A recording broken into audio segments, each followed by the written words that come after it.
Selamat siang saudara, Anda menyaksikan Breaking News Kompas TV bersama saya Muhammad Syahreza. Saudara, Iran merilis rekaman yang memperlihatkan peluncuran rudal dan drone dalam sebuah operasi militer yang diklaim menargetkan fasilitas Amerika Serikat di kawasan Timur Tengah.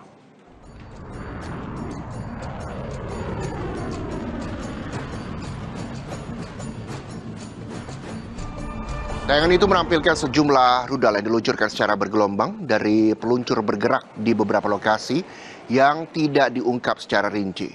Pemerintah Iran menyebut bahwa serangan itu merupakan bagian dari operasi militer yang menyasar fasilitas serta kepentingan militer Amerika Serikat di kawasan Teluk dan Timur Tengah.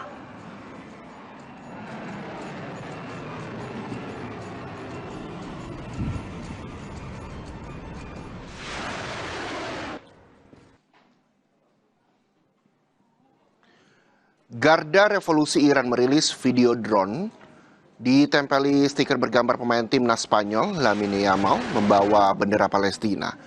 Peluncuran drone dengan stiker Lamine Yamal itu dilakukan bersamaan dengan diluncurkannya gelombang ke-24 Operasi Victory. Drone dan juga rudal Iran meluncurkan sejumlah situs militer Amerika Serikat di kawasan Timur Tengah.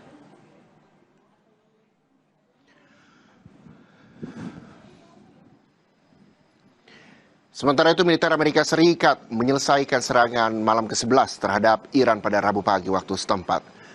Komando Pusat Amerika Serikat menargetkan hanggar pesawat dan lokasi penyimpanan drone Iran. Serangan terbaru terjadi setelah Presiden Donald Trump mengisyaratkan bahwa serangan akan diintensifkan.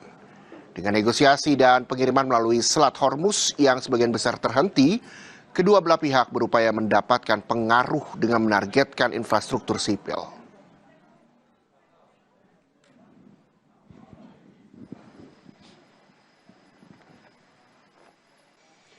Presiden Amerika Serikat Donald Trump mengancam bakal membombardir gunung Peak X di Iran yang diyakini sebagai lokasi rahasia kompleks pembangunan nuklir Iran.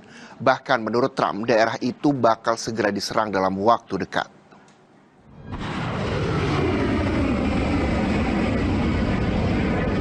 Gunung Pikase di Iran ini diyakini merupakan kompleks bawah tanah tempat pengembangan fasilitas nuklir Iran.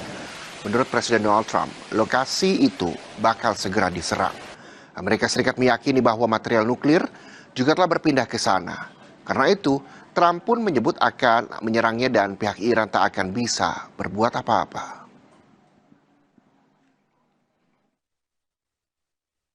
We follow the material. That's where the action is, and we'll be hitting that area probably pretty soon. And there's not a thing they can do about it. Normally I wouldn't say that. If I thought they could do something about it, I would never say that. But we'll be hitting that area pretty soon, and very heavily.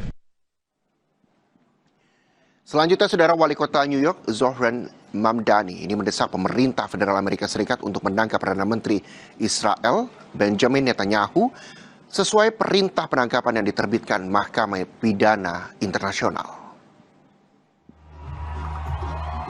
Wali Kota New York, Zohran Mamdani, menyebut bakal menangkap Netanyahu, namun memang dirinya tak memiliki kewenangan hukum untuk melakukannya. Karena itu, dia meminta pemerintah Federal Amerika Serikat melaksanakan surat perintah penangkapan Netanyahu sesuai keputusan Mahkamah Pidana Internasional. Netanyahu berpeluang melakukan perjalanan ke New York untuk mengikuti sidang umum PBB pada September mendatang.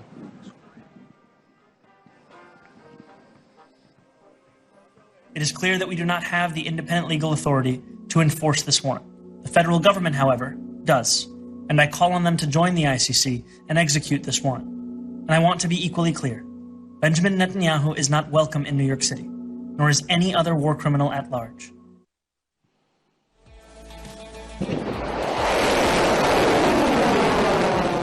Militer Iran IRGC mengerahkan serangan drone dan rudal ke titik aset militer Amerika Serikat yang baru.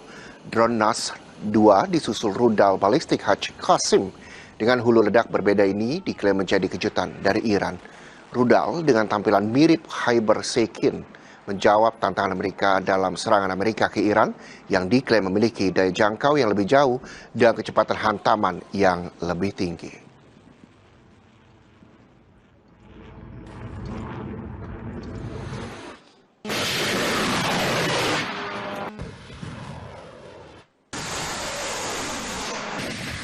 Sementara itu, serangan tahap 21 operasi Thunderbolt dari Angkatan Darat Iran menyasar pangkalan utama Amerika di Kuwait Al-Doha.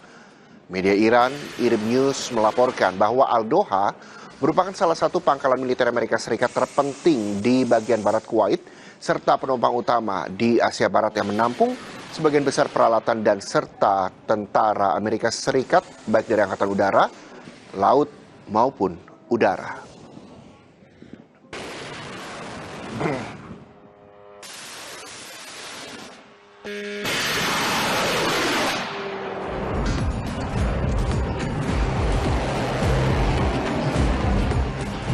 Jalan damai antara Amerika Serikat dan Iran diambang kehancuran. Setelah Amerika Serikat menuding Iran menyerang kapal-kapal dagang tanker di Selat Hormuz, keduanya kembali sengit saling serang sejak awal Juli. Kandasnya upaya damai diperkuat dengan langkah Amerika Serikat yang menyiapkan anggaran tambahan untuk perang. Dalam sidang bersama Komite Alokasi Anggaran Senat, Menteri Pertahanan Amerika Serikat Pete Hegseth meminta tambahan anggaran perang sebesar 1,5 triliun dolar Amerika Serikat. Hegseth bilang pendanaan tambahan untuk perang merupakan suntikan dana yang mendesak dan diperlukan. Namun usulan tambahan anggaran perang itu menuai protes. This request is an urgent, necessary injection of resources to address the immediate needs of our department. The supplemental funding request is not a substitute. 1.5 trillion. Do you have a new estimate about what the war has cost us so far in this, the 5th month of the first year of this war in Iran? Senator, the estimate we have as of today is 37.5 billion.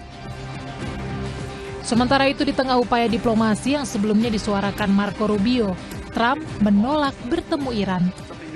Mr. President, there are no signs that Iran is ready to stop fighting. So what is the plan? Is the plan to just keep bombing until they give up? I will tell you, they want to desperately meet, and until they're ready to meet in a meaningful way, we have no interest in even. Iran menepis pernyataan Amerika Serikat soal terbukanya upaya diplomasi. Juru bicara Kementerian Luar Negeri Iran, Ismail Baghai, bilang, jika Amerika Serikat terus memaksakan kehendak, maka Iran akan merespons dengan mempertahankan martabat serta kedaulatan nasionalnya. این آمادگیشون رو بارها دیدیم، امتحان کردیم. وقتی آمریکا سخن از دیپلماسی میگه، منظورش تحمیل، ارعاب، تهدید و تحریم هست و قطعاً مادامی که در این فضا باشند و به دنبال تحمیل خواسته‌هاشون بر ملت ایران باشند، حتما پاسخ ما متقابلاً دفاع از کرامت و حاکمیت ملی ایران خواهد بود. Di sisi lain, pada Selasa waktu setempat, Menteri Dalam Negeri Iran Eskandar Momeni bertemu dengan Perdana Menteri Pakistan Shehbaz Sharif. Pakistan sebagai mediator kunci diplomasi damai antara Amerika Serikat Iran mengaku prihatin atas meningkatnya eskalasi perang antara Amerika Serikat dan Iran. Namun Pakistan berkomitmen tetap menjadi fasilitator perdamaian keduanya. Sikap abu-abu Amerika Serikat Iran soal perdamaian membawa kekhawatiran bahwa perang sengit di Timur Tengah jadi berkepanjangan. Dunia menanti, masihkah ada harapan Amerika Serikat Iran berdamai di tengah tensi yang kian memanas?